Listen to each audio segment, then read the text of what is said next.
Welcome to my YouTube channel.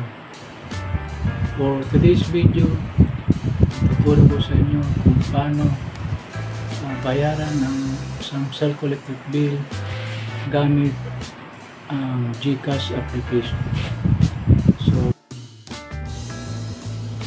una, buksan natin ang GCash application. Ito yung dashboard ng GCash. Dito, piliin natin yung bills.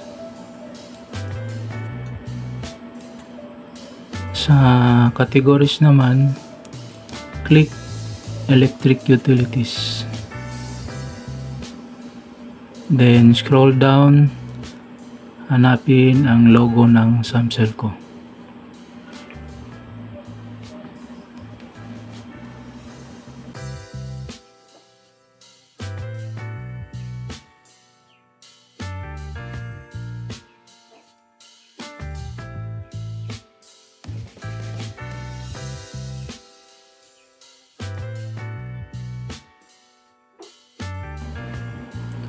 Okay, so first, type natin ang total amount na babayaran.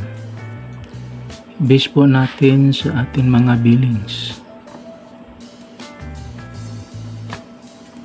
Then, yung 10-digit reference number.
Next, i-type yung account name.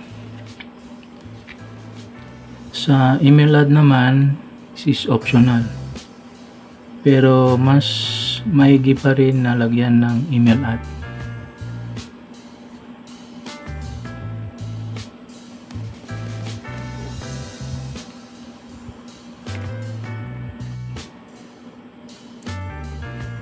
Tapos, scroll down at pindutin ang next button.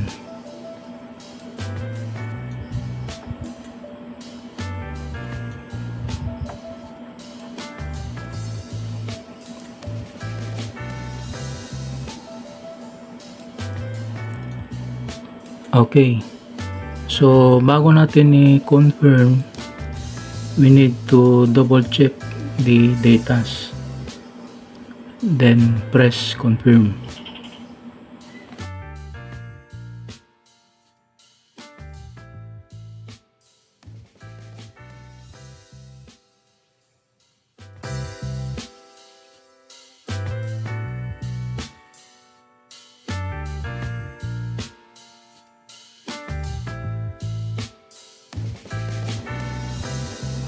Okay, done.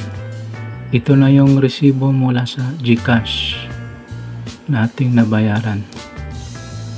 To click this icon to save, then click OK.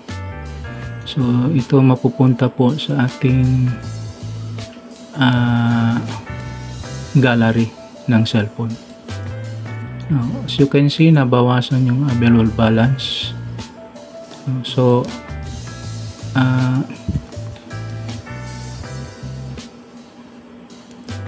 okay, check natin sa email ad na inilagay ko kung may confirmation mula sa GCash. Ayan, ito yung message from the GCash. So ganun lang kadali magbayad ng Samselco bill gamit ang GCash. If you like this video, consider it to subscribe to my channel, like and share, and thank you for watching.